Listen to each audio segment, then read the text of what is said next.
que je vous ai dit un petit peu en intro, c'est que on peut parler énormément de l'IA et du marketing, c'est hyper vaste. Là, aujourd'hui, on va se concentrer sur comment on utilise nos données avec l'IA pour booster notre segmentation, pour nous aider à segmenter, pour avoir le meilleur message pour la bonne personne au bon moment.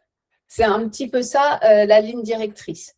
Donc, je me suis déjà présentée, j'ai déjà fait connaissance avec vous. Donc là, je vais vous parler de la méthodologie de l'analyse.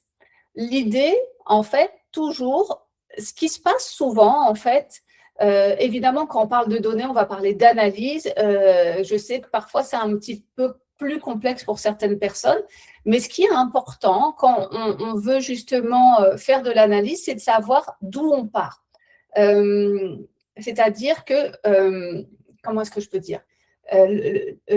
L'idée, c'est de savoir qu'est-ce qu'on veut résoudre comme problème. Je veux dire, si on se lance dans l'analyse de données ou peu importe comment on l'approche, si on n'a pas d'objectif clair, l'analyse va être floue parce qu'on va répondre à une question qu'on ne connaît pas.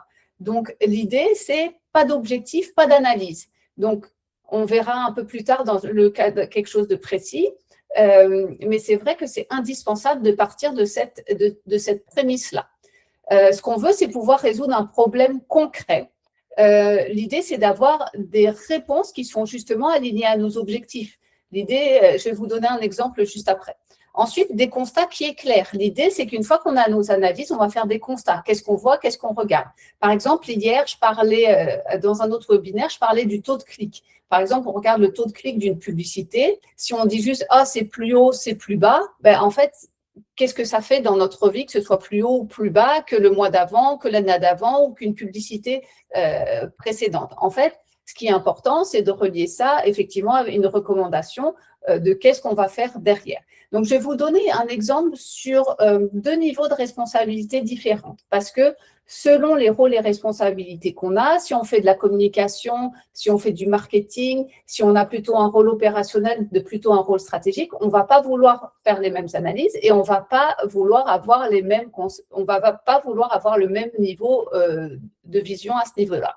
Donc, par exemple, côté communication, il y a une question très simple qu'on peut se poser. Comment faire en sorte que ma prochaine infolette fonctionne mieux? Donc, ça, c'est un objectif précis. Donc, ensuite, on peut se dire, OK, là, dans ce cas-là, l'analyse, elle va aller surtout sur les réactions des publics. Par exemple, moi, il y a un truc que je trouve vraiment pertinent et c'est la chose la plus simple à faire, en tout cas en infolettre, et qu'il y a à peu près dans tous les outils du plus simple, c'est enlever les gens qui n'ont pas ouvert depuis plus de 6 mois, votre infolettre. Donc, vous voyez, on se dit, OK, comment ça peut performer mieux? On a un indicateur qui nous permet de regarder le taux d'ouverture.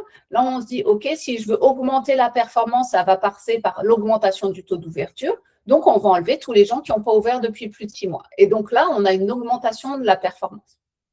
C'est relativement simple, c'était pour pouvoir vous positionner. Ensuite, si on va sur un côté plus marketing, ça va être l'objectif, la question qu'on peut se poser, donc l'objectif, c'est où est-ce qu'on met notre énergie pour avoir plus d'impact. C'est-à-dire que là, en l'occurrence, ce qu'on va pouvoir analyser, moi, c'est une des premières choses que je regarde quand j'analyse le marketing de mes clients avec lesquels je travaille, c'est de me dire quel canal a le meilleur retour sur investissement, quel canal me permet d'avoir la vente de billets le plus élevé par personne qui a eu un trafic sur le site. Donc, en fait, l'idée, c'est de se dire, OK, sur quoi je vais miser pour améliorer ma performance marketing. Donc, vous voyez, on a deux niveaux. On a un niveau très opérationnel qui va se concentrer beaucoup plus sur les performances d'une campagne. Et ensuite, on va avoir un niveau plus macro qui va décider effectivement sur quoi on va investir notre énergie. Moi, je me souviens, j'avais un client qui continuait de faire toujours la même chose parce qu'il avait l'habitude de faire ça. Souvent, on fait des copier-coller, des plans de com d'une année sur l'autre. Mais je me suis dit, mais à un moment, il faut regarder la performance parce que tu mets énormément de temps à créer du contenu. Mais si ce contenu-là ne génère pas l'effet escompté, on met notre énergie pas à la bonne place. Puis, il y a autre chose aussi, c'est qu'on me dit, oui, mais parfois, on ne vend rien. Je dis, oui, mais même si vous ne vendez rien, même si effectivement vous ne cherchez pas à avoir de conversion par rapport à quelque chose de précis, c'est-à-dire de vente de billets, forcément, il y a un moment où, en tant que surtout responsable de communication ou chargé de communication, on met beaucoup d'énergie on a des ressources limitées, c'est-à-dire qu'on a 7 heures dans notre journée, donc si on n'arrive pas à arbitrer sur ce qu'il y a de mieux pour notre camp, pour atteindre nos objectifs, ben, ça devient problématique. Donc, l'idée, c'est d'avoir cette façon de penser en tête pour ensuite passer à l'analyse à travers des outils. Donc, alors, ça, c'est la peau. Alors, j'ai repris ça. Il est beau, hein. C'est beau, ça. Ça vient de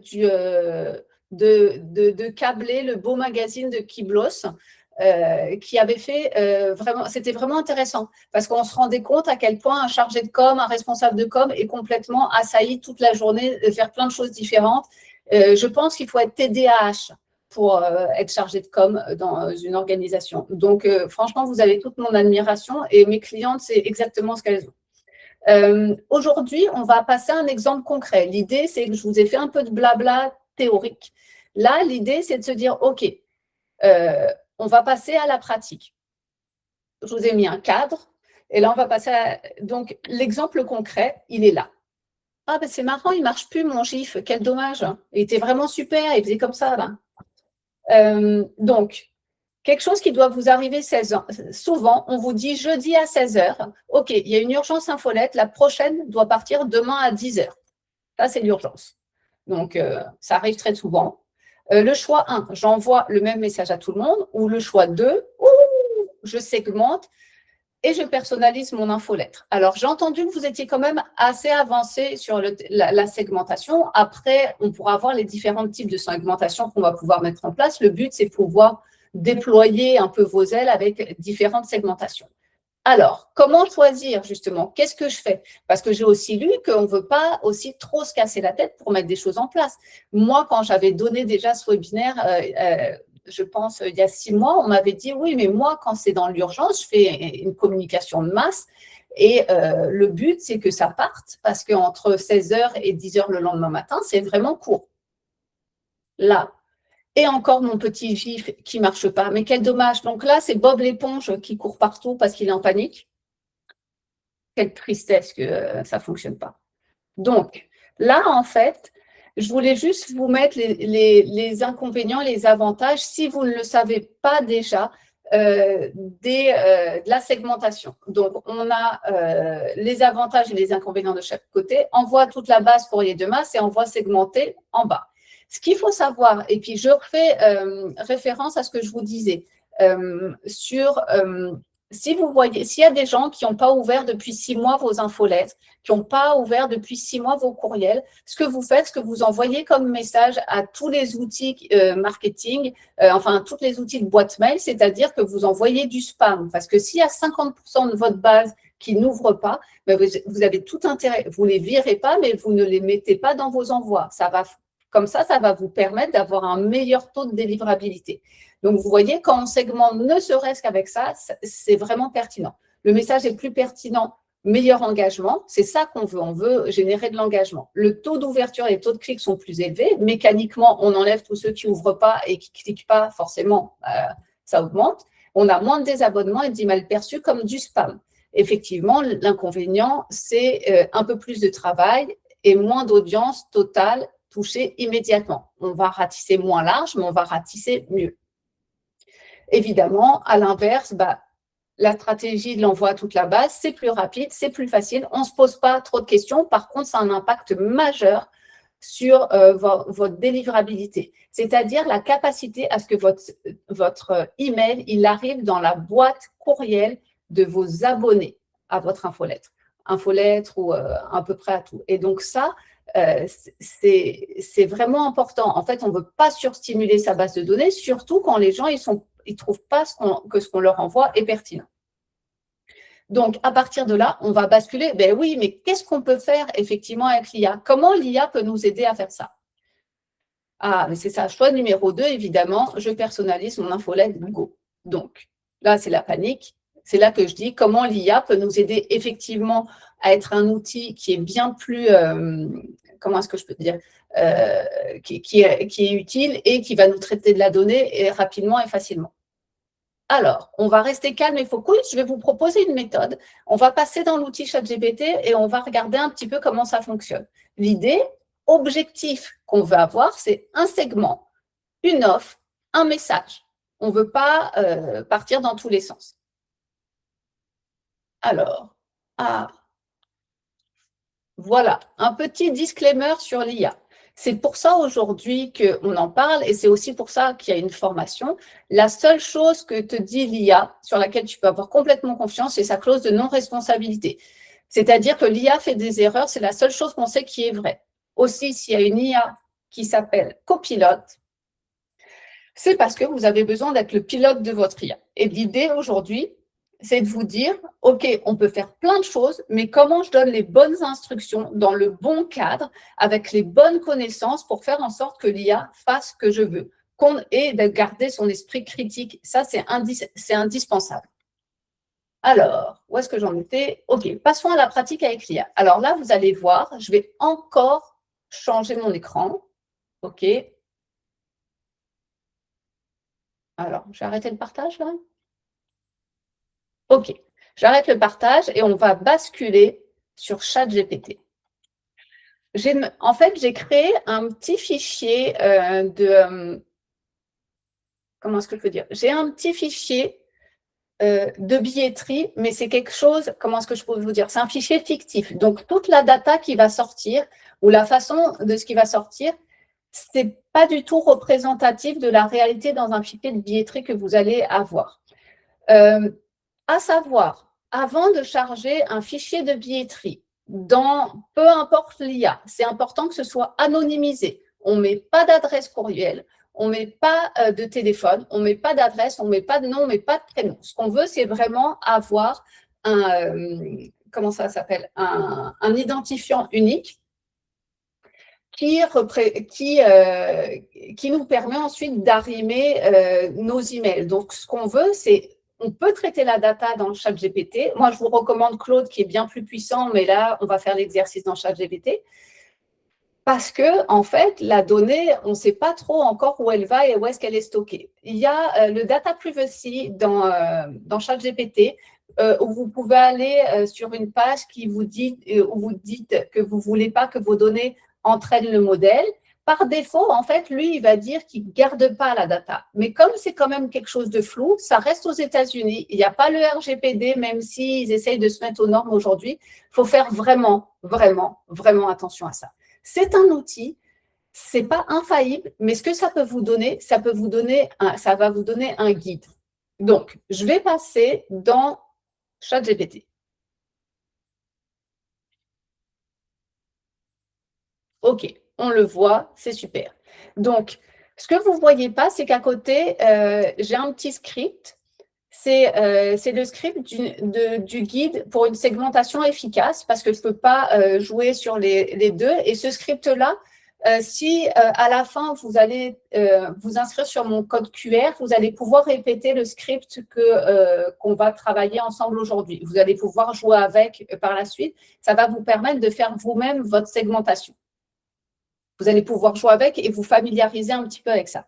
Donc, la première chose qu'on fait quand on veut faire de l'analyse de données, évidemment, alors je suis bien sur mon partage, l'étape 0, c'est de lui charger son fichier. Alors, je vais charger mon fichier. Où est-ce qu'il est caché, ce petit coquin? Donc,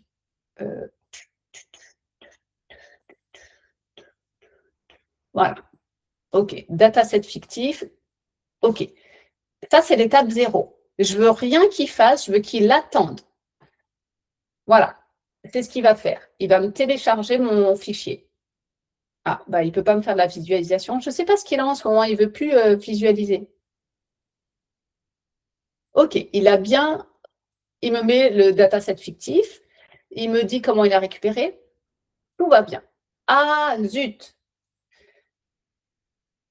J'ai perdu mon... C'est ça, en présentiel, on a moins ce genre de problème. Quoique, je ne sais pas. Donc, la deuxième étape, c'est de mettre un contexte à la segmentation. je vous ai dit, c'est important en fait de mettre un cadre et de dire, OK, on va mettre un contexte objectif de la segmentation et on va lui faire un prompt associé. C'est lui dire dans quel cadre il doit travailler. L'idée, c'est plus on va lui donner d'informations sur notre contexte, plus il va pouvoir nous proposer la meilleure solution par rapport à notre problématique. Ici, le contexte, c'est je suis responsable marketing dans une salle de spectacle et je dois envoyer l'infolette demain à 10h pour promouvoir un spectacle de musique. J'avais mis un ancien lien, je pense qu'il ne doit plus exister ce spectacle. Mon objectif est d'optimiser mes ventes en segmentant ma base de données afin de personnaliser mes messages pour obtenir le meilleur taux de conversion. Je voudrais que tu gardes ce contexte en mémoire. Voilà. Ça, on a mis les bases, ce qui est indispensable à toute relation qu'on va avoir avec l'IA.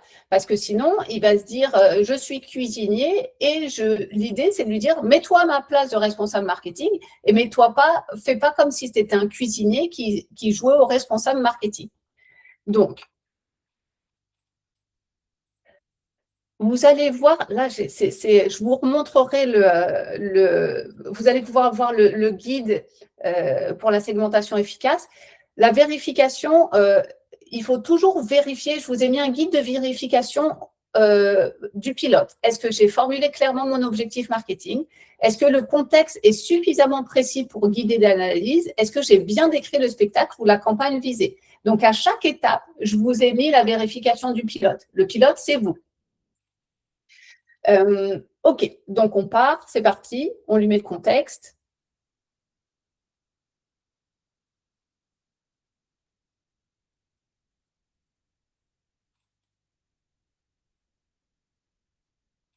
OK, super. La partie, c'est les contraintes à prendre en compte. C'est quoi le temps limité et aussi la simplicité. Vous avez dit que vous ne vouliez pas que ce soit trop compliqué. J'en ai tenu compte évidemment par ici.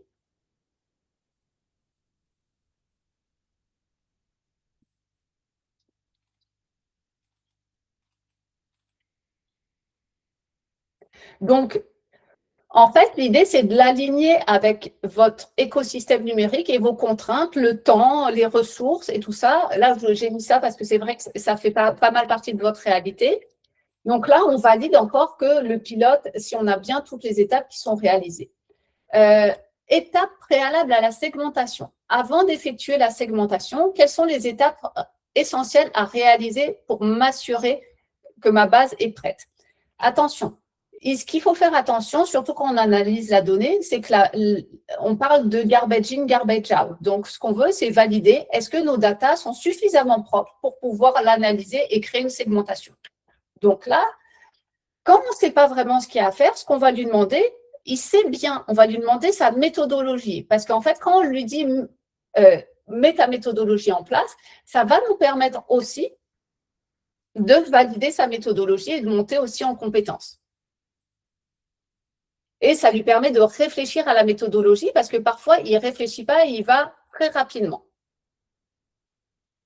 Donc, clarifier l'objectif, ça on l'a fait. Identifier les données vraiment utiles. Il faut repérer les champs, date d'achat, spectacle acheté, pourquoi c'est nécessaire. Il explique tout son déroulement. Et ça, c'est vraiment important parce que ça nous permet de vérifier si il faut quand même avoir un œil sur lui. Est-ce qu'il n'a pas oublié quelque chose? Donc, là, la vérification du pilote, c'est est-ce que ma base est propre, pas de doublons, colonne bien nommée? Ai-je identifié les champs indispensables pour segmenter? On l'a vu. Est-ce que j'ai vérifié qu'il n'y a pas d'erreur de format ou de données manquantes? Donc, vous voyez, tout ça, ça nous permet de se dire, OK, là, je vais avoir un bon analyse qui va bien faire son travail. Ensuite, maintenant, ce qu'on veut, c'est, il y a plusieurs façons ensuite d'aller vers la segmentation. On peut lui demander de nous proposer différentes options, puis ajuster les options qu'il nous propose, qui est la meilleure, qui peut être une bonne solution, ou le guider directement vers une segmentation parce qu'on a une idée d'où est-ce qu'on s'en va. Ben là, je vais lui dire, explore-moi les options de segmentation. Il va me proposer différentes.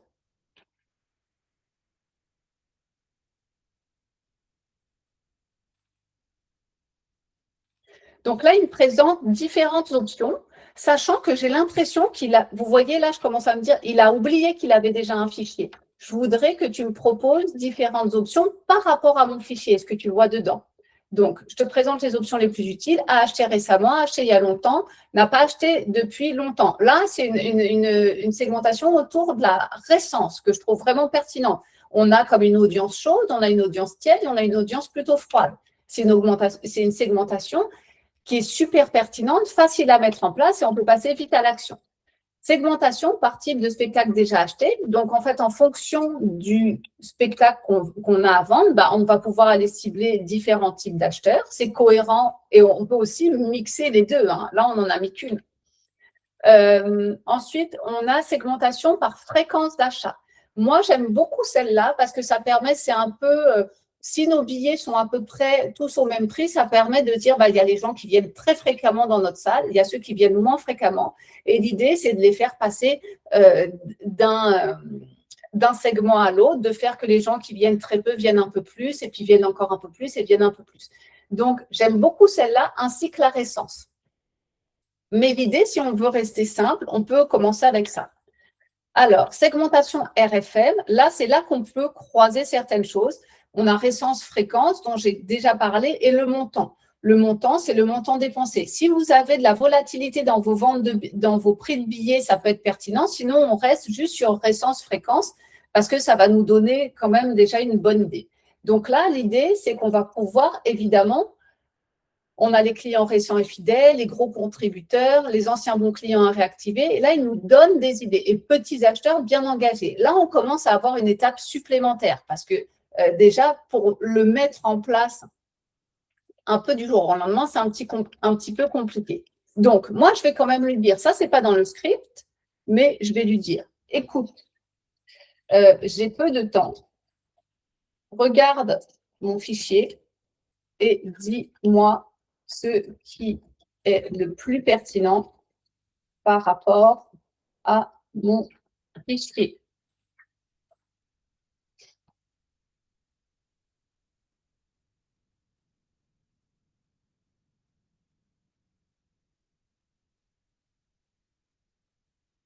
Alors là, c'est marrant parce qu'il ne faisait pas ça avant ChatGPT, il explique toutes les étapes qu'il fait pendant qu'il passe à l'action.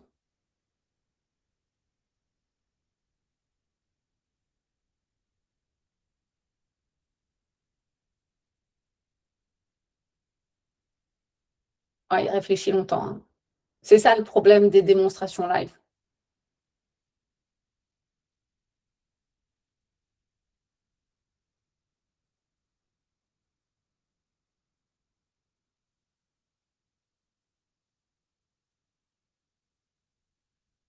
Là, en fait, pour faire la segmentation, il est en train de faire tout ce que je lui ai demandé avant. C'est-à-dire qu'il a analysé les colonnes, il a regardé s'il n'y avait pas de données manquantes, il a regardé si c'était exploitable.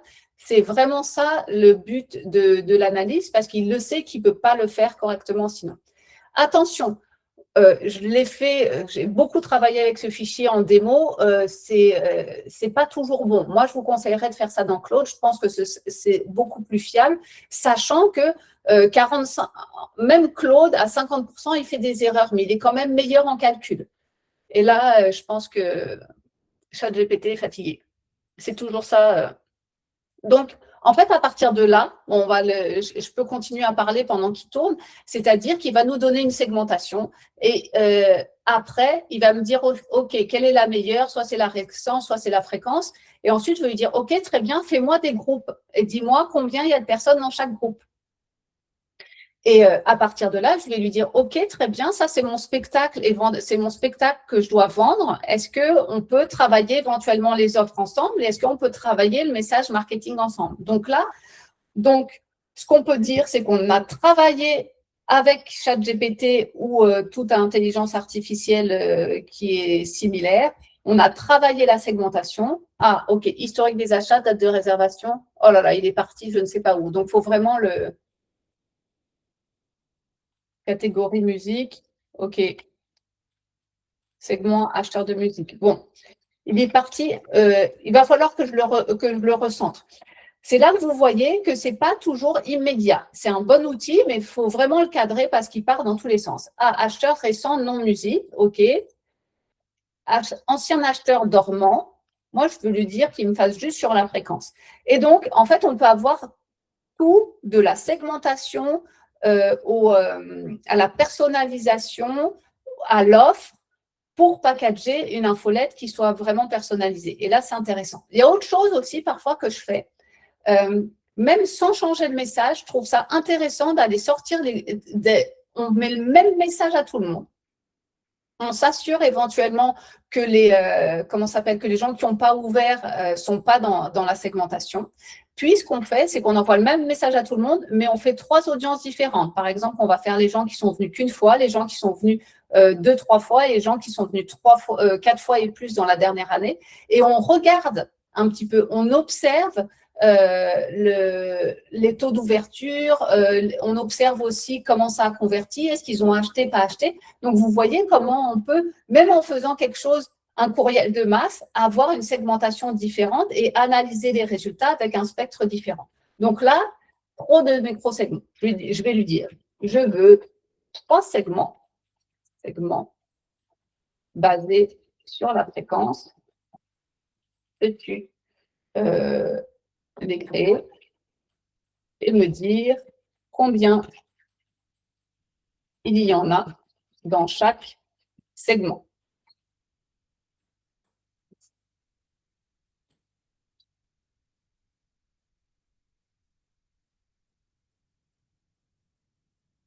Après, j'abandonne. J'abandonne, c'est les joies du direct, quoi. Mais c'est vrai que, alors, dans le guide que vous allez recevoir, le guide de segmentation efficace de l'infolettre, il y a vraiment toutes les étapes. J'ai mis l'étape du choix de la meilleure segmentation, l'étape de la mise en production de la segmentation, l'étape de la définition des offres et des messages par segment. Donc, vous allez pouvoir avoir tout et vous allez pouvoir le réutiliser parce qu'il nous reste plus que 7 minutes. Donc, je lui laisse encore 30 secondes. Donc, ce qui est important là-dedans, ce que vous voyez, c'est que ChatGPT, il a tendance à partir dans tous les sens. C'est bien important de savoir ce qu'on veut, de bien définir le contexte, les contraintes. Ah, voilà, ça y est. Donc, il m'a fait règle de segmentation. Il m'a dit, OK, segment 1, occasionnel, 1 achat, intermédiaire, 2 achats, fidèle, 3 achats au plus. Et il me les a répartis. OK, super. J'ai une base très dominée par les occasionnels, ce qui est vraiment ressemblant avec beaucoup de mes clients. Les intermédiaires représentent 20%. OK, super. Donc là, il est déjà en train de me proposer des messages. Là, ce que je vais lui dire, je lui dis, peux-tu me créer le fichier avec chacun des segments.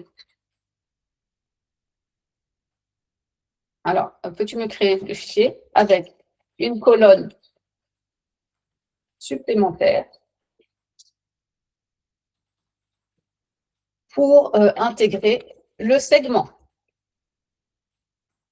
Et donc là, l'idée, c'est d'aller jusqu'au bout, d'avoir l'offre et le message et tout ça. Mais à partir de là, eh ben, on va pouvoir récupérer le fichier, prendre ce fichier, l'arrimer si on a un identifiant commun, à nos emails et pouvoir le remettre en place.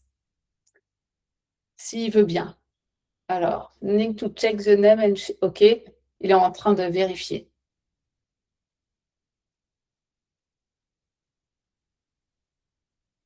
J'ai réussi à faire une démo, pas optimale, mais je vous ai montré quand même ce que je trouve intéressant, c'est de montrer les limites. Ce qui est important, c'est vraiment que l'intelligence artificielle peut énormément vous aider, mais ce qu'il y a d'indispensable, c'est que vous sachiez vraiment quoi lui demander et comment le cadrer et d'aller le rechercher quand ça déborde. Et ça, c'est vraiment primordial. Aujourd'hui, je vous ai fait une démo. L'idée de la formation, c'est d'apporter pas à pas quand même un peu de théorie, un peu de cadre pour voir tout ça, les utilisations de l'IA, comment on fait un bon prompt pour éventuellement, je voudrais aussi développer des agents pour simplifier votre usage et créer des agents spécialement pour vous aider à utiliser ça pour optimiser vos campagnes. J'ai fait le tour, je pense. Ah oui, parce que là, il est en train de bugger, on en aurait pour 107 ans. Par contre, je vais vous basculer sur ma présentation pour que vous puissiez aller télécharger votre…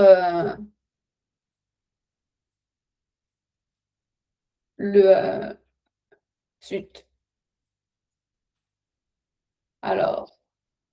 Alors, je pense que j'ai fait le tour. Ça, c'est pour pouvoir télécharger vos ressources.